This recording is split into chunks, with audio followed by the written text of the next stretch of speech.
Kabla hujaendelea kusoma hadithi hii, jiulize swali moja tu la moyoni. Je, kama kila mtu anayekuzunguka hakukuamini, ungeendelea kuamini ndoto yako au ungeikanyaga mwenyewe kabla haijakanyagiwa na dunia? Hadithi hii si ya mtu wa kufikirika tu, bali ni kioo cha maisha ya watu wengi wanaozaliwa bila kitu, bila mtaji, bila msaada na bila sauti. Lakini wakachagua kutokufa kimoyo hata dunia ilipowazika wakiwa hai.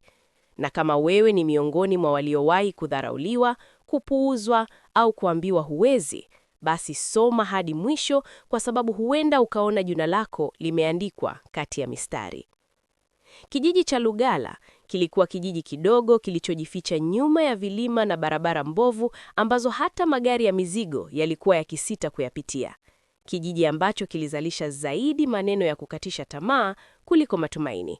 Na hapo ndipo alipozaliwa Jabir Omari, mtoto wa tatu katika familia ya watoto watano, aliyezaliwa bila shangwe, bila sherehe na bila matarajio makubwa kutoka kwa yeyote isipokuwa mama yake pekee, kwa sababu baba yake alikuwa mkulima wa kawaida aliyekata tamaa mapema maishani, mtu aliyekuwa anaamini kuwa umaskini ni urithi unaorithiwa kama jina la ukoo.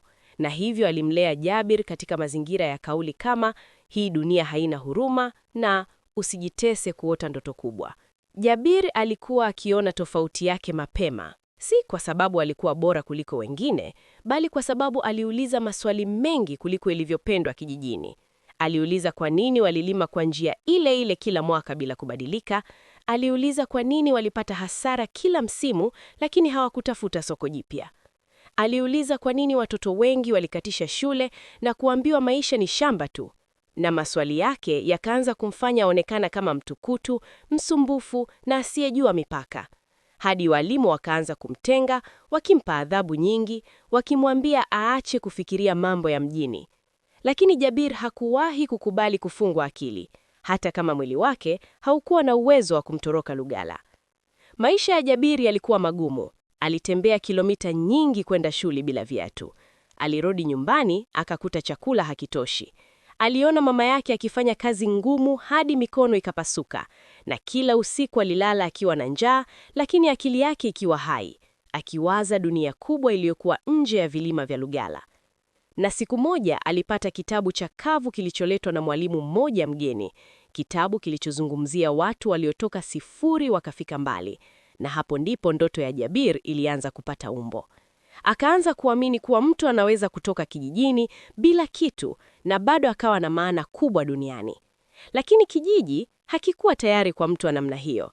Vijana wenzake walimcheka, wakimuita msomi maskini, na baba yake mwenyewe alimwambia wazi kuwa hatomsomesha zaidi ya kiwango cha kawaida kwa sababu aliona ni kupoteza muda na rasilimali.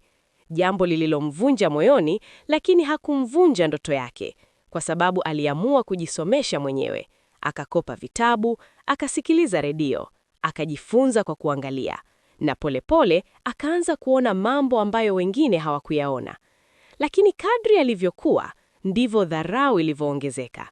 Hadi siku aliyomaliza shule ya sekondari na kusema anataka kwenda mjini kutafuta maisha, kijiji kizima kilicheka. Wengine wakasema atarudi akiwa ombaomba, wengine wakasema hatodumu wiki, na baba yake akamwambia akiondoka asirudi. Maneno ambayo yaliuma kama kisu, lakini yakawa moto uliomsukuma Jabir kuondoka Lugala, akiwa na mkoba mdogo, nguo chache na imani iliyokuwa kubwa kuliko hofu yake. Safari ya Jabir kwenda mjini haikuwa ya ushindi, bali ya mateso. Alilala kwenye vibanda vya mabati, akafanya kazi za kubeba mizigo, akafukuzwa mara kadhaa, akatapeliwa mshahara, akakosa chakula. Lakini kila alipokaribia kukata tamaa, alikumbuka vicheko vya Lugala. Alikumbuka maneno ya huwezi, na badala ya kurudi nyuma, aliamua kusonga mbele. Akaanza kujifunza biashara ndogo ndogo, akaona fursa kwenye vitu ambavyo wengine waliviona vya kawaida. Akaunganisha watu, akaanzisha miradi midogo iliyomwangusha mara nyingi, lakini ikamjenga zaidi. Na polepole maisha yake yakaanza kubadilika, si kwa ghafla, bali kwa uvumilivu. Na hapo ndipo safari ya Jabir ya kubadilisha maisha ya wengi ilipoanza. Safari ambayo ingegharimu machozi, hasara, usaliti na maamuzi magumu ambayo yangemfanya apoteze baadhi ya watu, lakini apate kusudi kweli la maisha yake. Maisha ya Jabir mjini hayakubadilika kwa siku moja kama hadithi za watu wanaopenda kupamba mafanikio yao, bali yalikuwa mfululizo wa kupanda na kushuka ambako kulimfundisha zaidi kuliko shule yoyote, kwa sababu kila alipodhani sasa amesimama, ndipo ardhi ilipomporomoka chini ya miguu yake. Na baada ya miaka kadhaa ya kufanya kazi ndogo ndogo na kujaribu biashara zisizoeleweka vizuri, alifanikiwa kuanzisha mradi mdogo wa kuunganisha wakulima wa vijijini na masoko ya mjini, akitumia simu rahisi na uhusiano aliokuwa ameujenga kwa tabu, na kwa mara ya kwanza akaanza kuona pesa halali ikikaa mkononi mwake bila wizi wala unyonyaji. Akaanza kuwasaidia vijana wengine waliokuwa kama yeye, akawapa kazi ndogo ndogo, akawafundisha alichojifunza kwa maumivu, na polepole kikundi chake kikakua, jambo lililomfanya Jabir aamini huenda safari yake ina maana zaidi ya kujinusuru peke yake. Lakini mafanikio hayo ya awali yakamfanya aamini watu haraka. Akamkaribisha rafiki wa zamani aliyemkuta mjini, mtu aliyekuwa akijifanya kumuelewa, lakini moyoni akitamani kumzidi. Na kwa sababu Jabir hakuwa na elimu ya kina ya mikataba wala uzoefu wa biashara kubwa, alimwamini rafiki huyo kwa kumpa dhamana ya pesa na maamuzi muhimu. Na hapo ndipo pigo kubwa lilipomkuta, kwa sababu ndani ya muda mfupi aligundua kuwa pesa zilikuwa zimepotea, wateja walikuwa wamehamishwa, na jina lake lilianza kuchafuliwa sokoni. Na kabla hajapata nafasi ya kujitetea, biashara yake ikaporomoka. Akaachwa na madeni, akaachwa na wafanyakazi waliomlaumu, na akabaki peke yake tena kama alivyokuwa siku ya kwanza alipoingia mjini. Usaliti huo ulimvunja Jabir zaidi kuliko njaa au kazi ngumu, kwa sababu ulikuwa umemgusa pale alipodhani amepata ndugu. Akakaa kwa muda mrefu akijiuliza kama kweli alikuwa amezaliwa kwa ajili ya mateso tu. Akakumbuka maneno ya baba yake kuwa umaskini ni urithi, na kwa mara ya kwanza akaanza kuyapa nafasi mawazo ya kurudi Lugala akiwa ameshindwa. Lakini kila alipolifikiria hilo, aliona sura ya mama yake, aliona watoto aliokuwa amewapa matumaini, na akajiuliza kama akirudi atakuwa amejifunza nini. Na hapo ndipo alipoamua kufanya jambo gumu zaidi maishani mwake, kuanza tena kutoka sifuri kwa mara nyingine, lakini safari hii akiwa na funzo kali moyoni. Jabir alikaa kimya kwa muda, akaacha makelele ya kutaka kuthibitisha kwa kila mtu, akaanza kujifunza kwa kina, akaenda kwa watu waliokuwa wanajua biashara, akakubali kufanya kazi chini ya wengine hata kama walikuwa wadogo kwake kiumri, akameza kiburi, akajifunza nidhamu ya fedha, akajifunza mikataba, akajifunza kuwa moyo mwema bila akili kali ni tiketi ya kuumizwa, na taratibu akaanza kuona picha kubwa zaidi ya kile alichokuwa nakifanya. Akaelewa kuwa tatizo kubwa la watu wa vijijini halikuwa ukosefu wa bidii, bali ukosefu wa mifumo. Na hapo ndipo wazo lake kubwa lilipoanza kuota mizizi. Akaanzisha kampuni ndogo kwa jina jipya, safari hii bila kelele, bila kujitangaza, akijenga mfumo wa kuwasaidia wakulima kupata masoko ya uhakika, akihakikisha malipo ya haki, akitumia teknolojia rahisi lakini yenye ufanisi, na kwa sababu alikuwa ametoka kwenye maumivu yale yale aliyokuwa anajaribu kuyatatua, watu wakaanza kumwamini taratibu. Biashara ikaanza kukua polepole, lakini kwa misingi imara, na baada ya muda akaanza kupata faida kubwa kuliko alivyowahi kufikiria. Lakini tofauti na zamani, safari hii hakukimbilia anasa, bali aliwekeza katika watu, katika mafunzo na katika upanuzi wa mifumo. Habari za mafanikio yake zikaanza kurudi Lugala, na wale waliomcheka wakaanza kushangaa. Wengine wakaanza kujivunia kimya kimya. Baba yake akasikia, lakini hakusema chochote. Na Jabir hakurudi mara moja kwa sababu bado alikuwa anapambana na hofu ya kuanguka tena, hadi siku moja alipoamua kuwa mafanikio ya haki hayana maana kama hayarudi kule alikoanzia, na akachukua uamuzi wa kurudi kijijini, si kama kijana aliyekimbia, bali kama mwana aliyekuwa amejifunza. Aliporudi Lugala hakupokelewa kwa shangwe, bali kwa mshangao. Watu wakamwangalia kwa macho ya kutoamini, wengine wakamuuliza maswali ya kejo, lakini Jabir hakujibu kwa majigambo. Alianza kwa vitendo, akakaa na wakulima, akawasikiliza, akawaonyesha njia mpya za kufanya kazi, akasaidia kusafirisha mazao, na ndani ya muda mfupi mapato yakaanza kuongezeka, jambo lililofanya hata waliokuwa wakimkataa waanze kumsikiliza. Na hapo ndipo mabadiliko mabadiliko ya hakika ya Lugala yalipoanza, si kwa miujiza, bali kwa juhudi, mfumo na imani ambayo Jabir alikuwa ameijenga kwa maumivu yake mwenyewe. Lakini safari haikuwa imefika mwisho, kwa sababu changamoto kubwa zaidi ilikuwa bado mbele, changamoto ambayo ingetishia kuvunja kila alichokuwa amekijenga na kumlazimisha Jabir kuchagua kati ya utajiri wake binafsi na kusudi lake la maisha. Changamoto kubwa ilimjia Jabir pale alipokuwa ameanza kuona matunda ya kazi yake Lugala. Kwa sababu maendeleo yalipoanza kuonekana, ndipo maslahi ya watu wachache yakaanza kutishiwa. Viongozi wa eneo hilo waliokuwa wamezoea mfumo wa zamani wa kunyonya wakulima, wakaona wazi kuwa ujio wa Jabir ulikuwa unawabana.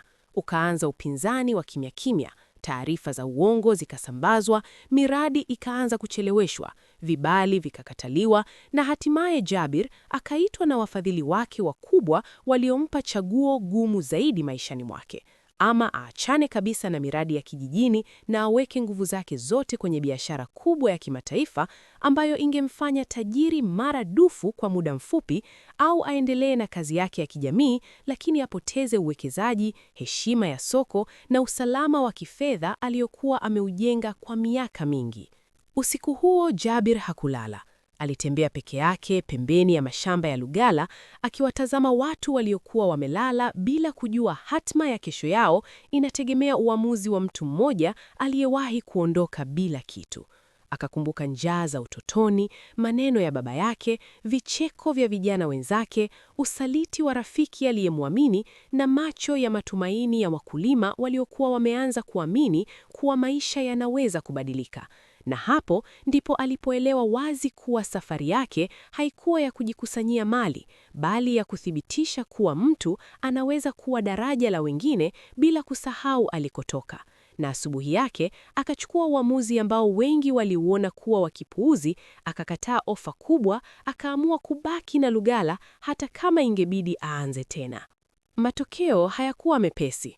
Wafadhili waliondoka, miradi ikapungua, kelele zikaanza kuwa nyingi, watu wakaanza kusema alikuwa amefika mwisho.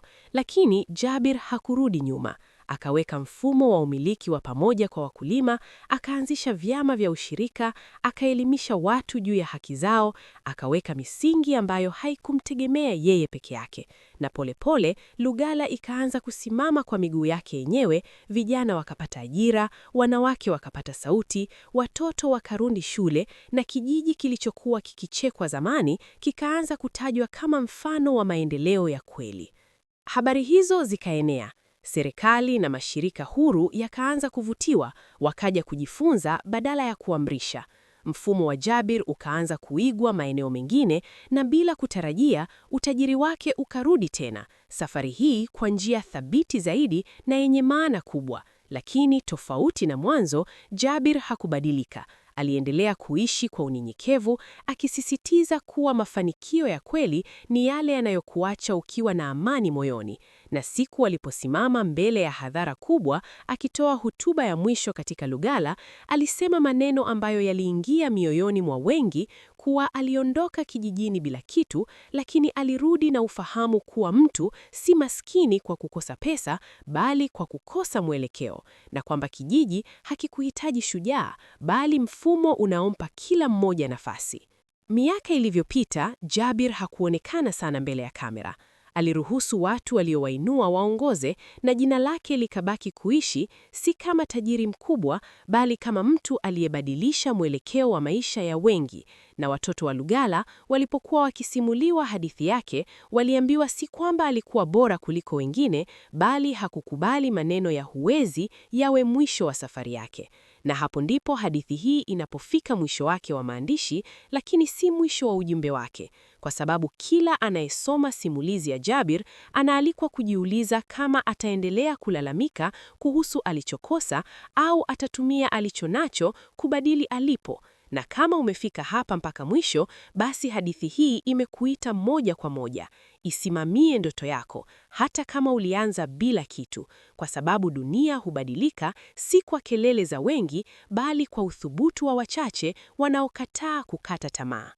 Kama hadithi hii imegusa moyo wako, kumbuka hili: ulipoanzia si mwisho wako. Usisubiri ruhusa ya dunia ili uanze.